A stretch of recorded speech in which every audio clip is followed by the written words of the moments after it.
Hello everybody, Adam Courchaine here with NewMed Direct Primary Care. I wanted to take a few moments to work on some videos that I'm calling Demystifying Medical Stuff. Why did I want to do this? And I'll say that having been involved in medicine for almost 20 years, I've always been very frustrated because I'm a patient too. And I want to understand why a plan is being formulated, for what reason, what benefit, what risk, and that should be the minimum standard.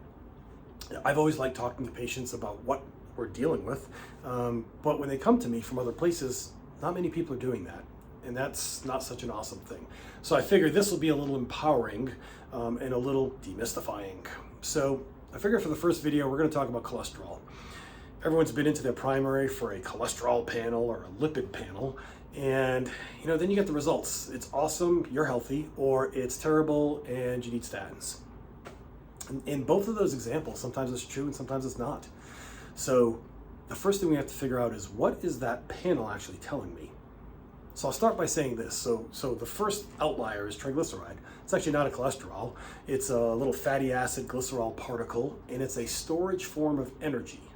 So everything in the body is about balance. So if I have too much energy floating around, like sugar, I'm going to have higher triglycerides. So it's an indicator. And then the other particles, so we have cholesterol, HDL, VLDL, and LDL.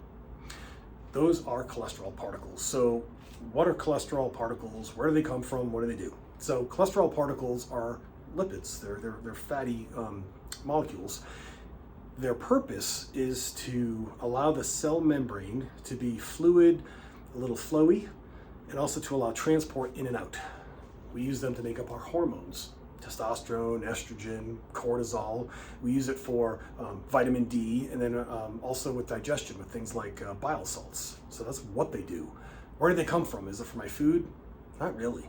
Every cell of your body makes cholesterol. It's fascinating. Some cells can make more than they need, like the liver, and then others take on a little help from the liver.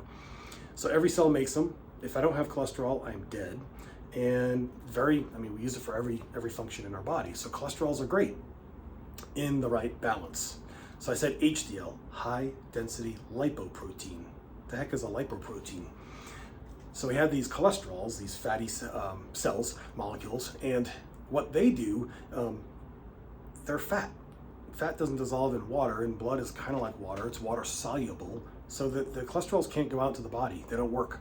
So the body has formulated this little capsule, a little protein layer, and they call that lipoprotein. That allows the cholesterol to be dissolved. So smart body, good stuff. And then do we just randomly have this stuff floating around? No, it turns out you have these protein carriers called apoproteins. So we call them APO for short. So we have ApoA, which is mostly HDL carrier. And then we have ApoB, and that does LDL, VLDL, some other things. We'll just keep it simple for now. There's other APOs too, but for now, just ApoA and ApoB. Those have to be in balance, proportion also. That is important because when you think about cholesterol floating around, everyone says if you have high cholesterol, you're going to get plaque buildup in your arteries.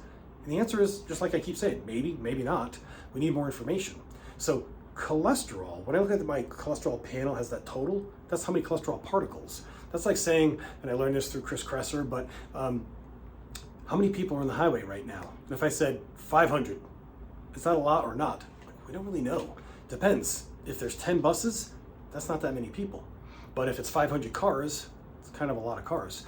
And the reason why that's a consideration is if those cars start crashing into each other and hitting the sidewalls of the highway, in the body, the analogy is if they start hitting the sides of the blood vessels, that's the epithelium. That can cause damage. That's a problem. So just having a high number doesn't mean I'm at high risk.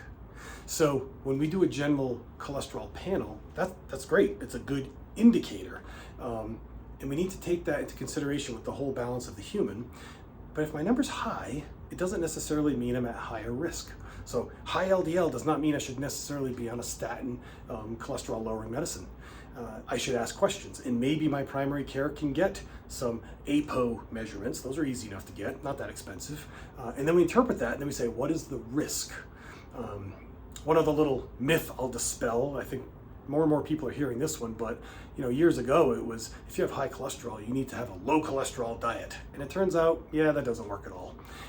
We don't absorb most of the cholesterol we shove in our mouth. We take bits and pieces, and then we poop the rest out. So there are people on a very low cholesterol diet, and they have high cholesterol. Other people eat tons of cholesterol, and their serum, the blood, has normal, good levels. So the focus should not be on how much cholesterol I'm eating. It should be on what quality of food am I eating. And then I go off, and that's kind of what we do as a direct primary care practice. I guess I'll leave it at that for now. I don't want to bore you too much. But again, the takeaway lesson is, if you have numbers that you're getting reported at a primary care or whatever, and they say, oh my God, this number's high, you can ask, what is the risk to my body? What does that actually mean? And then you can ask, is there any further testing that can better determine my true risk? And then, is there a natural way to fix this thing? And or do I need to take medicine? And sometimes the answer is yes, you should take medicine. And I think a lot of times the answer is no, you shouldn't. That's what we do at NewMed Direct Primary Care.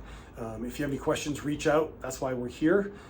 We like to do extended blood panels to better understand the baseline health and wellness of our people, with the goal not to live forever, but to live as long as we can, as youthfully as we can. All right, guys, have a good day.